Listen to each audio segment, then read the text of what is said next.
O poder das palavras pensadas. Muito antes de serem articuladas, as palavras são ideias, ideias síntese. Primeiro se pensa em cores, depois em sons, logo mais em números e, por último, em palavras. Cada letra é uma força elemental. Até é dito na numerologia que o A representa o número 1, sendo ainda uma letra. Aqui apenas grafamos, escrevemos, cravamos fora a ideia. E falamos.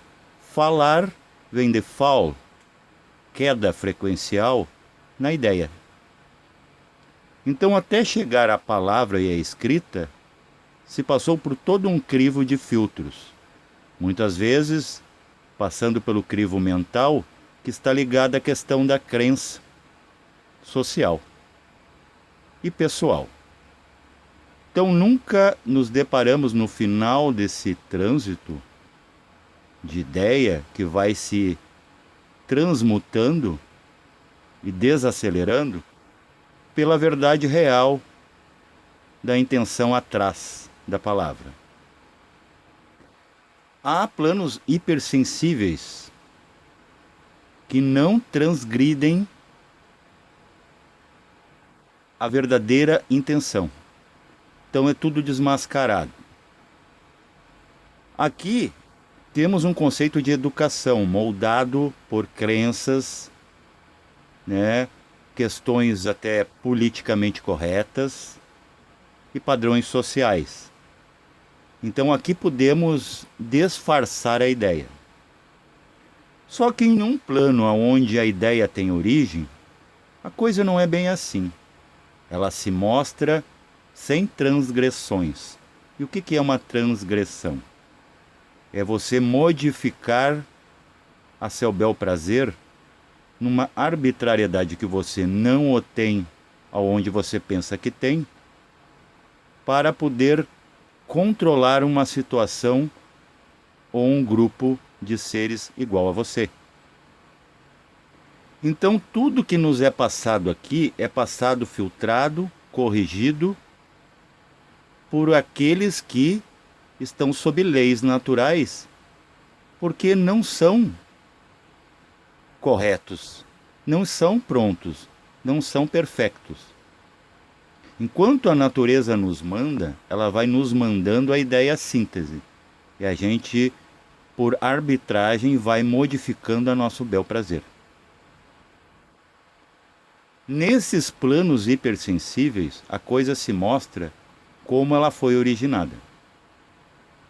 Por exemplo, uma palavra que vem do hebraico da Cabala antiga, Shem Han Forash.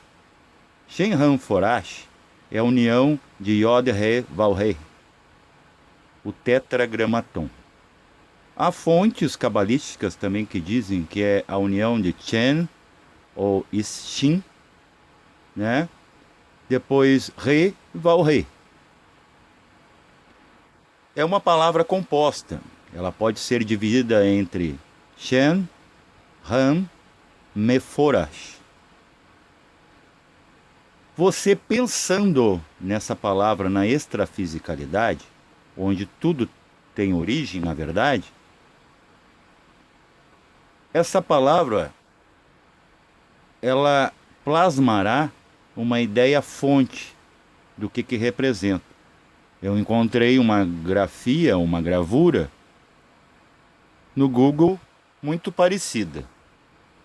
Um turbilhão de cores que a tudo ajusta. Pensar nesses planos é como articular. Tudo é voz de pensamento, onde realmente se vê que aquele 3 vezes grande dizia a verdade. Tudo é mental. Antes de tudo ser mental, é tudo consciencial. Então é todo aquele trânsito ainda não transgredido pelo ente, que não é ambiente, o ser humano. Ele vai moldando essas origens na sua relatividade humana, para adaptar e se adaptar. Muitas vezes ele mesmo não entende o que ele pensa. Muitas vezes ele não traduz as palavras que ele professa, ou não compreende aquelas que ele jamais dirá. Então não adianta esse jogo de máscaras da personalidade. Por isso que a minha personalidade não pode estacionar, ser perene. Ela tem que passar como experiência, filtrar e depois desaparecer para soltar. Aí que entra a questão do perigo do apego. Assim, esse plano aqui se torna o mais perigoso de todos, porque é o único que tu pode mascarar e controlar. Só que o que está controlando é algo que não está sob seu próprio controle, que é a esfera interna, a personalidade.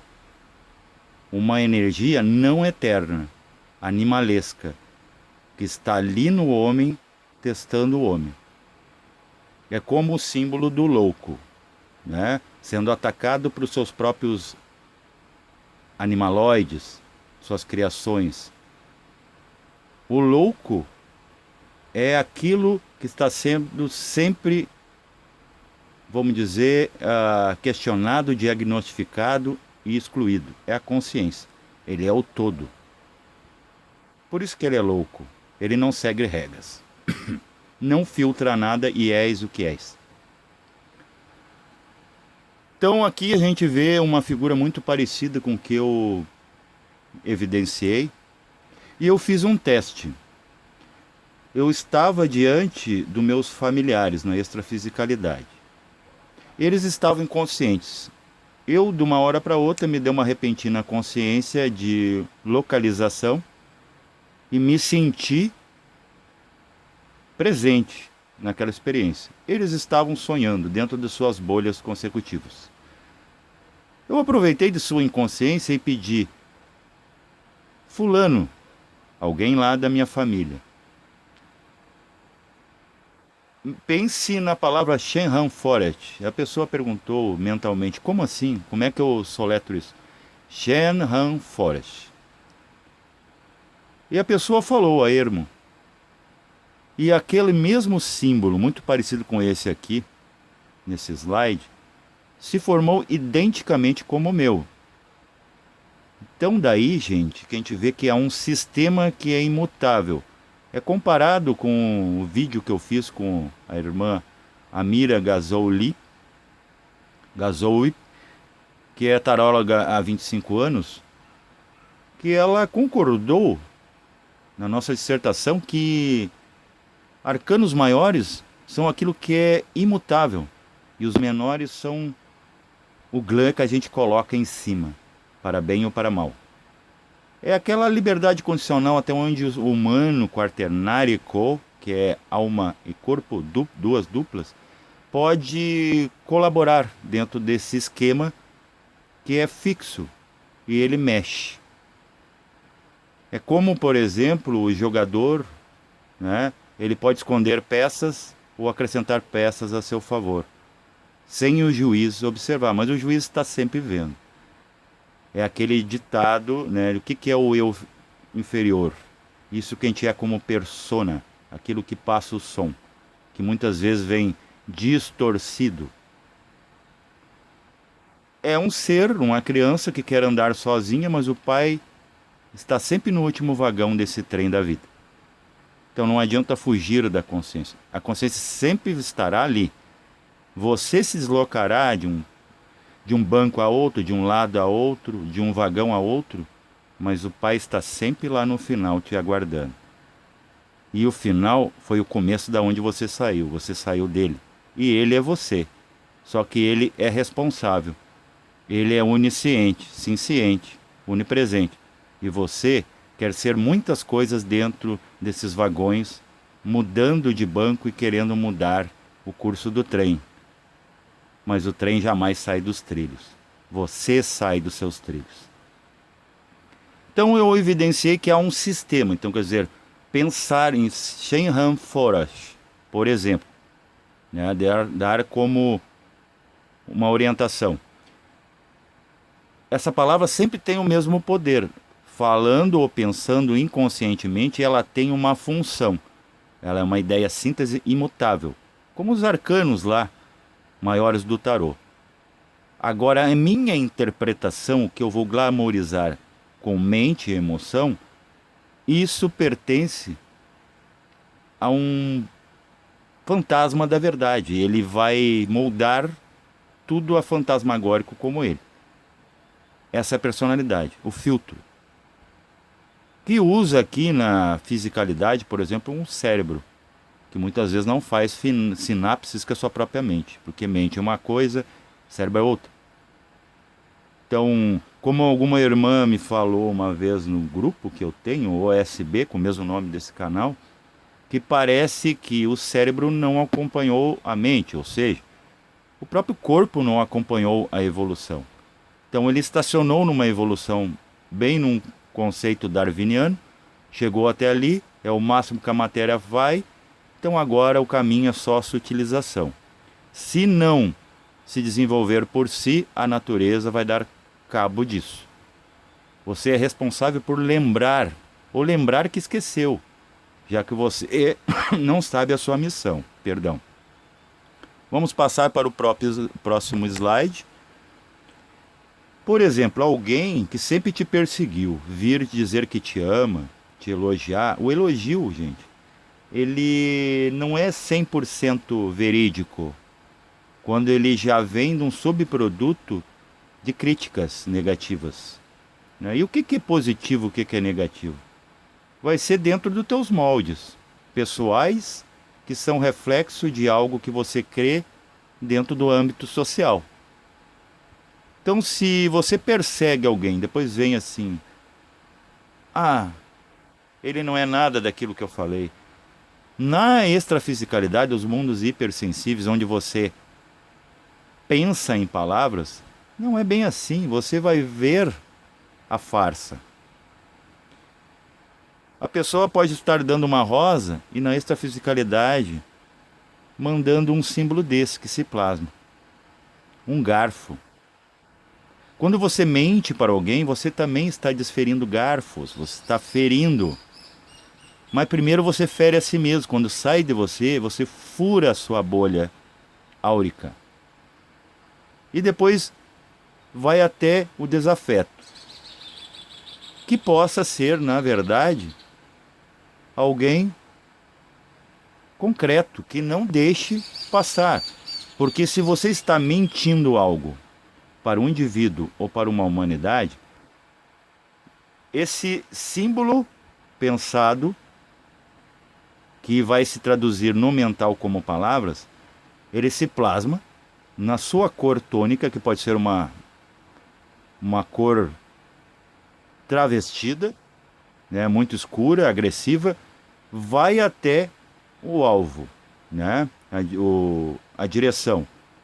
Se ele não encontra correspondência, ele volta para você, e agora o agredido é você, a vítima de você mesmo, daquilo que você pensou de outrem ou outrens.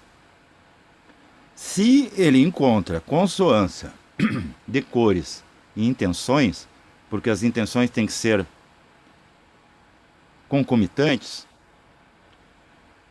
aquele símbolo emitido daquilo que você pensa e não fala aqui, você esconde, chega na pessoa e já não é mais uma mentira, é verdade. Por exemplo, aqueles que ceifam a humanidade de pensar por si. Você pega e pratica um PROCON concessional, né? Você questiona, vai até aquilo e se solve naquilo, se for verdade o que você está conceituando. E nisso se junta suas próprias mentiras e você vai ver depois o resultado. Esses senhores que aplicam, né, regras na sociedade vão se desaparecendo, eles vão se dissolvendo. São essas religiões que acabam, são partidos políticos que desmoronam, ideias caducas que se vão. Que o problema não é você questionar, mas você, dentro da questão, você tem que ter uma vazão. Você tem que ter uma objetividade, se realmente aquilo é verdade. Então tem muita gente que fala bonito, fala manso, fala palavras que todos querem ouvir, todo mundo quer ouvir, né? Até tem uma piada que diz: a verdade é como flato, afasta as pessoas, porque só para ti o teu cheiro é bom, o cheiro da tua verdade, que pode linkar com toda a verdade. Isso apenas a consciência o sabe. Então, você pode estar falando uma coisa e a intenção é outra. Pode ver que o plano físico é um jogo de máscaras. Uma pessoa muito bem vestida foi caracterizada como autêntica, como verdadeira, né? A gente se detém a escrituras pseudo-sagradas, a gente sabe hoje que são mutiladas, a literaturas de autores suspeitos, porque a gente não sabe, a gente não viveu com essas pessoas, a gente não viu a alma delas, e nem qual é a intenção kármica. Possa que tudo que foi escrito é para te iludir. Enquanto você está iludido, você está no nível de uma minoria que acha poder controlar algo, porque você deixa, você está fora de controle, você acha que não pode, complexo de inferioridade ou superioridade, que atrapalha o processo de humanidade, de você ser mestre de ser humano e não ser mestre de humanos, que isso é uma visão totalmente criminosa e equivocada da existência do próprio humano. Ninguém está autorizado ou tem o direito de comandar ninguém, mas sim a si mesmo, é o único humano que você pode. Aí que você deve ser mestre de ser humano, aonde? Em si, não para os outros. Então por isso que um elogio não vale muita coisa, e nem uma crítica negativa. Mas se essa crítica negativa está bloqueando o fluxo do holos, você como representante de toda uma humanidade, se você estiver convicto, você tem constatação de o que falas e que antes pensou, tem uma lógica logóica e não lógica apenas racional rasa, você tem o direito de defender a sua própria humanidade. Por isso que muitas pessoas às vezes são amargas aqui, são, né, rebeldes, e até inclusive a palavra rebelde, né, duas vezes Deus, foi uma criação dos anjos. Os anjos foram autorizados a isso, senão Deus, o absoluto, teria acabado com os anjos. O ser humano, se ele não pudesse falar, reivindicar, melhorar ou piorar, ele já teria sido acabado. O projeto teria sido passado uma borracha. E não é assim. Vejam, aqui tem outra palavra muito conhecida dentro do cabalismo, Adonai, o Senhor. Eu fiz o mesmo teste que eu fiz com Shanhan Forash, do Tetragrammatron. Ok? Que é a união de 4 letras sagradas que representam a base da árvore da vida. Eu fiz a mesma coisa, eu pensei em Adonai, porque é o seguinte, eu estava me encontrando, na extrafisicalidade não há fronteiras e não há o conceito de desaparecimento, de morte, só de transformação. Eu tive contato com uma avó, que aqui teve o papel de avó, já desencarnada. Eu via que ela, ao se aproximar, como ali não há toque, ela tentava me abraçar, mas ela passava a tristeza dela para mim. Dela nunca mais ter me visto, ter visto seus parentes. E ali foi um encontro de família, na extrafisicalidade. Aquilo estava me incomodando, porque eu estava querendo vibrar alto e estudar exatamente o tema que estou expressando agora, compartilhando nesse vídeo. E eu começo a pensar nessas palavras. Agora eu penso em Adonai. Porque ali não há articulação. Você tenta falar, você não consegue, você só pensa. Muito raramente você vai achar, estando ali consciente, que você está articulando alguma coisa. Você está pensando. O pensamento é som. Então eu penso em Adonai, aparece um cubo fixo e logo a minha consciência começa a traduzir ali e ninguém mais vê, né? Nem o símbolo e nem como está se processando aquilo. Talvez nem me ouviam aqueles presentes. E aparecia grafado Adonai. Era um cubo translúcido azul mar. Aquilo brilhava muito e logo a minha consciência me traduz. Adonai é a firmeza do primeiro momento. E ele está crucificado no cubo, na matéria. Pedi para essa minha avó: vó, quer se sentir melhor? Sim, porque eu estou angustiada. Fale agora, claro que não há articulação, mas eu estava falando de mente com mente. Pense em Adonai, vó. Como? Adonai? No ela, como Adonai, se formou outro cubo, idêntico. Então esse é o sistema, gente, do mundo de todos. Adonai, Shemhamphoret sempre serão Shemhamphoret e Adonai. Agora, se eu estou vendo o conceitual dentro dessas palavras, se eu acho muito mística, se eu acho muito veras, né, verdadeiras para mim, isso é um conceitual meu, não vai mudar o ambiental. O que muda é o ente com seus doentes conceitos.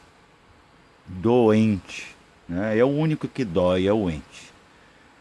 Então é muito importante a gente saber disso, como se forma. Por exemplo, quando você fala a verdade doa quem doer é como a rosa. Ela aparece como rosa, porque ela simboliza a flor de lis, o primeiro momento, do ponto virando traço, vira pétalas e vai brotando o universo afora. Então falar a verdade não importa se a rosa vai vir negra, roxa, vermelha ou branca, ou rosa-rosa. Ela sempre terá duas partes. Para chegar na pétala haverá espinhos. Por isso que a verdade dói. Paz reverencial a todos. E encontrem a verdadeira verdade que está além das meras palavras. Pax.